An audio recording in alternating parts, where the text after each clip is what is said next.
Super Saiyan is one of the most iconic forms in Dragon Ball, and with Saiyan's hair being one of the most iconic looks in Dragon Ball, with how they transform and how their hair slightly changes from going from blonde to teal eyes and having more spikier hair.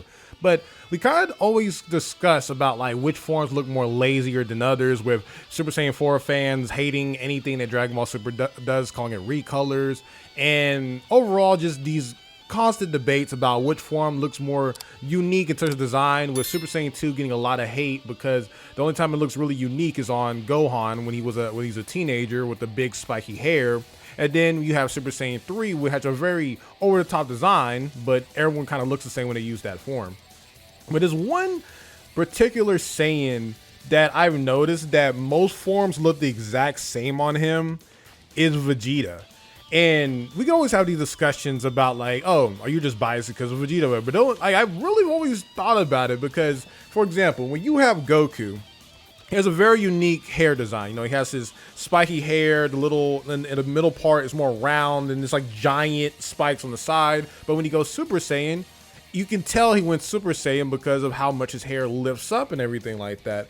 And it's a little bit hard to tell with Super Saiyan 2 because even with Vegeta versus Goku in the Buu Saga with his Majin Vegeta, they kind of sometimes drew Goku with regular Super Saiyan hair, and it's also hard to see with Super Saiyan 2 because if you don't have the electricity, you can't tell. And with Gohan, before the Buu Saga, it was easier to tell because his Super Saiyan hair had a distinct look compared to Super Saiyan 2. While in the Buu Saga, Gohan, when he turned Super Saiyan, he had like a little extra bang that was small, but then when he went Super Saiyan 2, that bang went away and he only had one bang, and then no one can really know. Well, everyone knows that it was Super Saiyan 2 Gohan faced Broly in Broly's Second Coming, but when you have the electricity not be there, it's hard to tell. But with Vegeta, not gonna lie, his is the hardest one because outside of Super Vegeta, where his hair is pretty much more spiky, if you don't have the aura on Vegeta when he goes like Super Saiyan 2,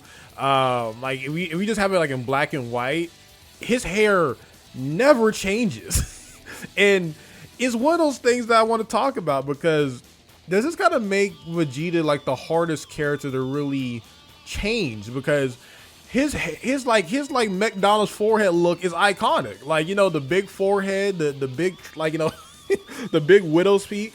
So I think it's really hard to make Vegeta look more distinct in his transformations, because I think it would have been cool. They would have given Vegeta like an extra bang if he went Super Saiyan 2, like what they did with Gogeta. But then, you know, Gogeta happened, and I don't know. It might look weird on Vegeta regular if he had like a bang, but I'm telling you right now, if you saw Vegeta in the Buu Saga go Super Saiyan 2 without electricity, you would not be able to tell. And you can also argue, oh, well, you have electricity. But a lot of times, I actually rewatched the Buu Saga, a lot of times when you saw Super Saiyan 2, it didn't have electricity. It was actually like the pale bleach hair look where they fought each other a lot of times. And when we even fought Kid Buu, he had the pale hair look.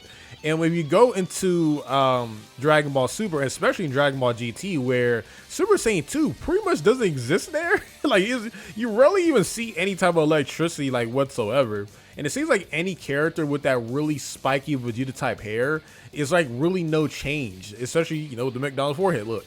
And you can also go into Trunks, because Trunks, he has more of a distinct Super Saiyan 2 hair look when Toritaro was drawing him in the Future Trunks saga, the manga. But in the anime, unfortunately, outside of Super Saiyan Rage, his hair doesn't look that different in Super Saiyan 2. And we can even go into other medias with Dragon Ball Xenoverse 2, where, yeah, whenever you go Super Saiyan or Super Saiyan 2, nothing changes. In Super Saiyan 3, everyone has like the same distinct hair. So, yeah, man, like if you look back at Vegeta's entire history with all this stuff, right? Like literally Super Saiyan is the exact same hairdo. Of course, he has like the bleach blonde and golden blonde and the teal eyes. Then when you go Super Vegeta, it's actually a little bit more distinct. You see a little bit more spikes. But it's very, very small, and outside of the muscles, you wouldn't really be able to tell that was Super Vegeta. Because like in a lot of video games, I think like in some video games, he doesn't have like a giant swole. A lot's a strong word. In some video games, he doesn't look really swole, so it's kind of hard to tell. And then with Super Saiyan 2, yeah, if you don't have that electricity, it's not there. And we can go into like Super Saiyan 4 for some weird reason, because, you know, they gave Vegeta like the Bart Simpsons look in GT, so his hair looked like more like a fork. But when he goes Super Saiyan 4, he goes right back to his like classic Vegeta hair, but like he has the mullet look, everything. So I think it makes him more distinct because Super Saiyan 4 as itself like changes your whole design and everything like that. So that's like a point for Vegeta having more of a distinct look when he goes Super Saiyan 4, despite him kind of reverting back to his old hair. But when you go into Super Saiyan God, he looks pretty much the exact same, but Super Saiyan God is supposed to be your base with God Ki. But even with Goku, like a distinct thing with Goku, when he's in base, he has little hairs that are kind of pointing out of his hair. When he goes Super Saiyan God, his hair becomes a little bit more Super Saiyan like in terms of the bangs. It's less like little hanging strings, while Vegeta doesn't really have that nuance outside of him like looking skinnier and I guess having more of a calmer expression, because that's even in Tortaro and Akira Toriyama's like character sheets.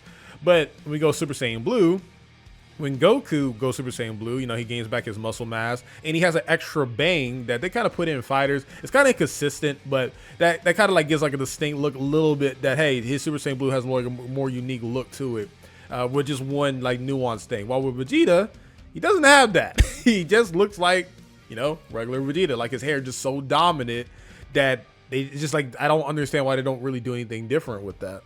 And then when we go to like Super Saiyan Blue Evolved, he regains his Super Vegeta type hair, which again, I think Super Vegeta is the most unique hair design they've ever done with Vegeta, because I don't know they have anything to do like any like change with it. Again, I still think if you would have gave him like the Gogeta bang, it would have helped his form stand out more.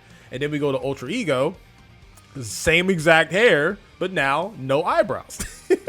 And if you go to Raging Blast and Dragon Ball Heroes, he does gain Super Saiyan 3, but it's still like the exact same like type hair, except, you know, no eyebrows and extra hair in the back. So why am I making this video? Because like I was like creating my series like with my avatar, as you're seeing on the screen now, like with different forms, and figure out new ways like how to make Super Saiyan 2 look distinct, how to make Super Saiyan God look distinct, and Super Saiyan Blue have like extra spikes in the beard to make it look different than regular Super Saiyan. And I was looking at like different Saiyan's forms, like with Gohan, Trunks, Goku, Vegeta. And Vegeta was always the one that mainly stand out, where it's like, man, he really doesn't change much throughout all his forms. And even with the Super Saiyan 4 fans who think it's the coolest form ever, he still has like the exact same hair, while with Goku, his hair looks completely different. Like, yes, you can argue like, yeah, he has the mullet and the hair on the sides, but if you cut those off, he still looks like, you know, regular base Vegeta. So I don't know, man. There's a part of me I wish that they would have like did something more unique with Vegeta's designs when he went to different forms. And you can also argue that, oh well, Goku doesn't look that much different with Blue for the Super Saiyan. Again, the bang, I know, is whatever. And then with Gohan, especially more adult. Actually, in Dragon Ball Super Hero, they did kind of go back into like having his base hair look a lot different than his Super Saiyan. And like, well, Super Saiyan 2, you know, it hasn't really changed much since the Tournament of Power in terms of like uniqueness there. But Ultimate Gohan has this like bang and different hair color there. But I don't know. Let me know in the comment section down below which Saiyan you think has like the weakest like design changes with each form. I think it's pretty clear that it's Vegeta. It's like, oh, it's not like, oh, go like SonTJ making fun of Vegeta again. Like, no, like I was just looking over different designs while I was like making my different forms. And also, if you're interested in the designs I made for my own avatar, check out my merch channel. It's SonTJMerchStore.com. It's linked in the description. It's on my store. I got plenty of cool stuff there if you ever want to check them out. And yet again, thank you for being supportive for this long. I'm probably gonna have a cut it, hit that like button, subscribe at the beginning, because like, you know, you got to do that. But yeah, thank you. I appreciate it. Just something I wanted to talk about. Hope y'all guys enjoyed the video. SonTJ, peace. Love you all.